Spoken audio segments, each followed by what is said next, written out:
Good morning, student. Last class we were studied about the budget set. So I said budget set is the set of bundles that is available to the consumer at a prevailing market price at a given level of income. So with the given level of income, a consumer going to market and he is going to buy two commodities which price already known by the consumer. So after that we studied about the formula to find out the budget set, the equation for the budget set, that is P1 into x1 plus P2 into x2, which is lesser than or equal to m. After that we were studied about the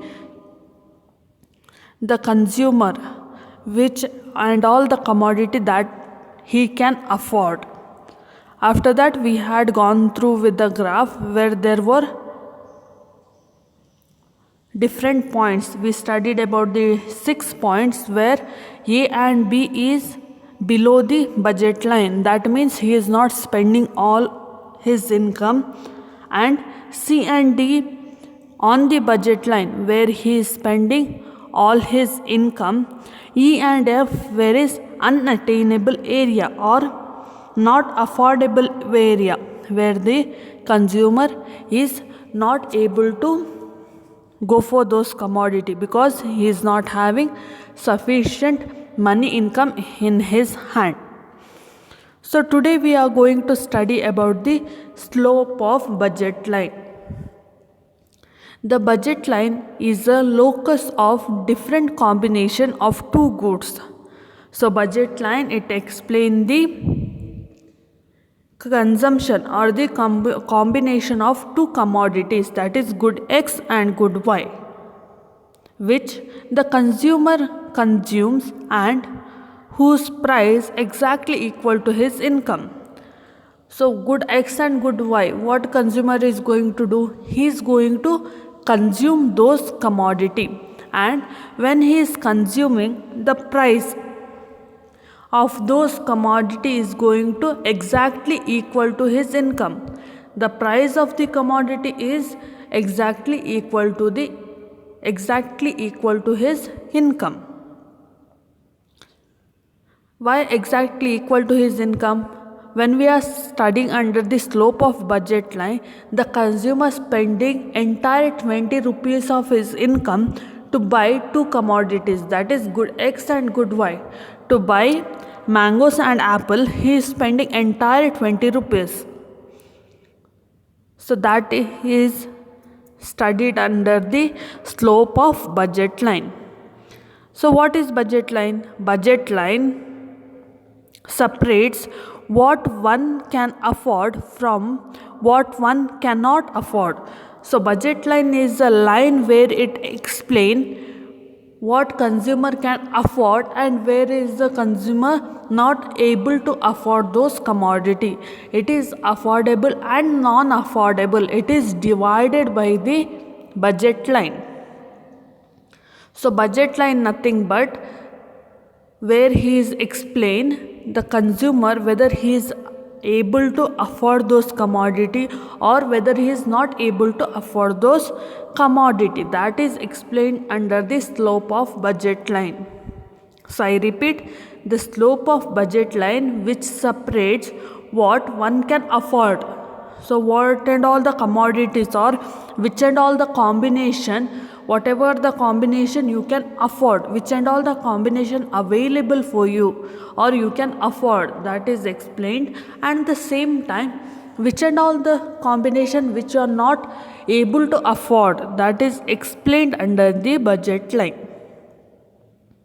The slope of budget line measures the amount of change in mangoes required per unit.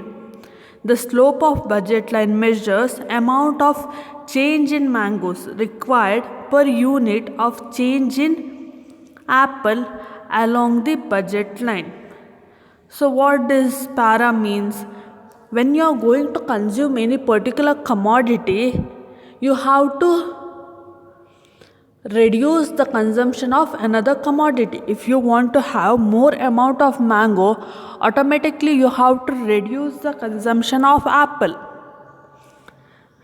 And if you want to consume more amount of apple, then you have to reduce the consumption of mango. So now you have 20 rupees in your hand. For one mango, it is 5 rupees, and the same time for one apple, it is 5 rupees. Now you want to have more amount of mango. So what you have to do? If you want to have more amount of mangoes, you have to reduce the consumption of apple. So you can have 3 mangoes and 1 apple. So 3 mangoes price is 15 rupees and 1 apple price is 5, which is equal to your money income, that is 20 rupees. Now suppose you want to increase the consumption of apple. That time what you have to do? You have to reduce the consumption of mango. Now you can have 3 apples and 1 mango, where your income goes equal to your consumption. That is explained under the slope of budget line. So slope of budget line measures the amount of changes in mangoes. How many mangoes you have been reduced required per unit of change in apples.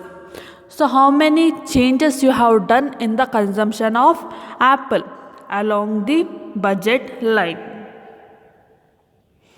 So budget line explains, if you are consuming any commodity more, that time you have to reduce the consumption of another commodity. Why you have to reduce the consumption of another commodity? Because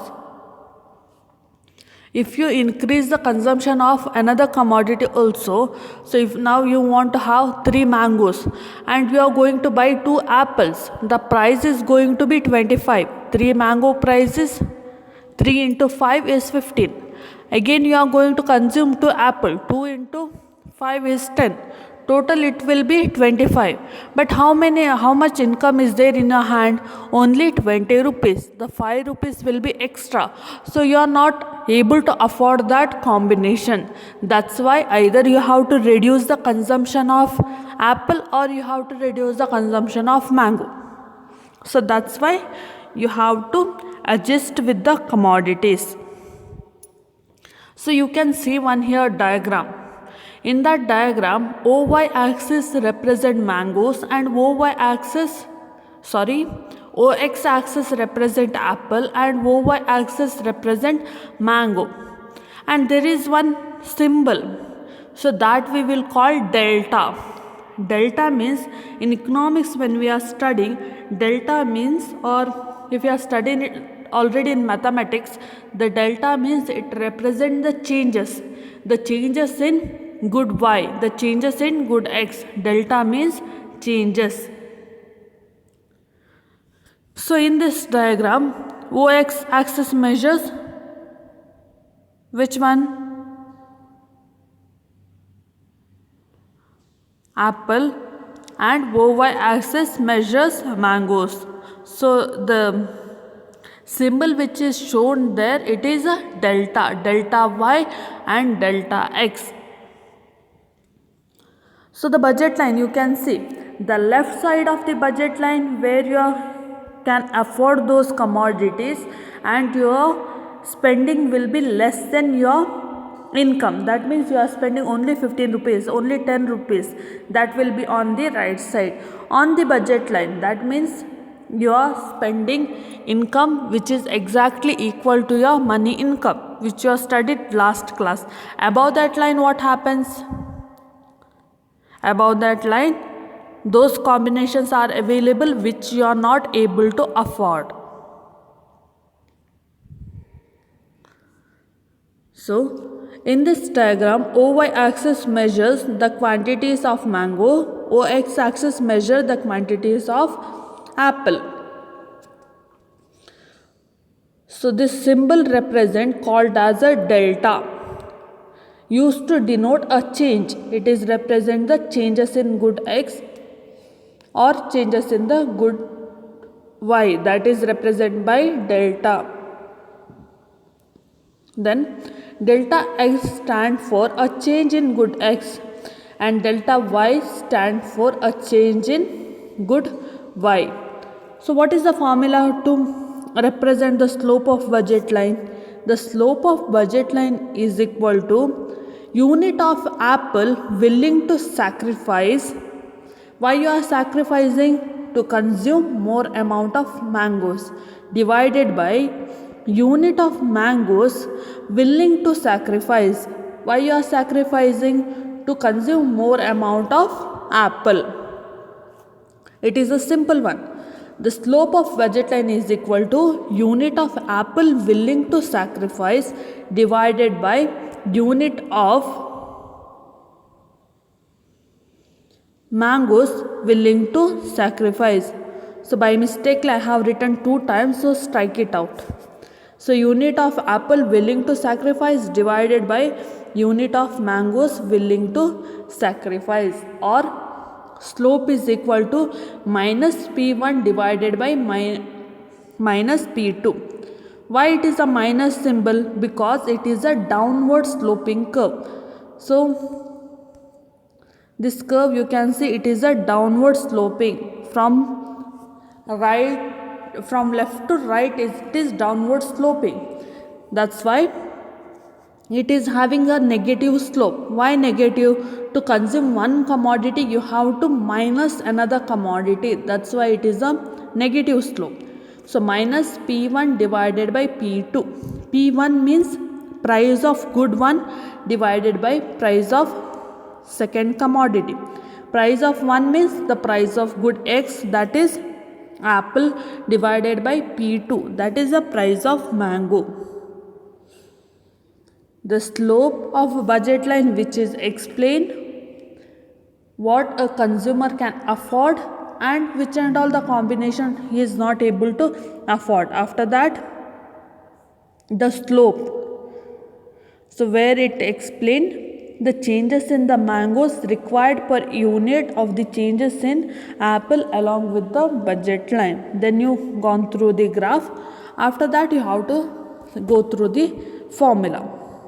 So simple topic. If you are having any doubt, you can ask with me. I will clarify your doubt. I hope you are clear with the concept I explained till here. If you are having any confusion, if you are not able to understand, you can contact me. So thank you students. And after this I will send you the notes. So write down the notes. I can ask any time to send your notes through Google Classroom. That time you have to send the notes to me. So write down and complete your notes.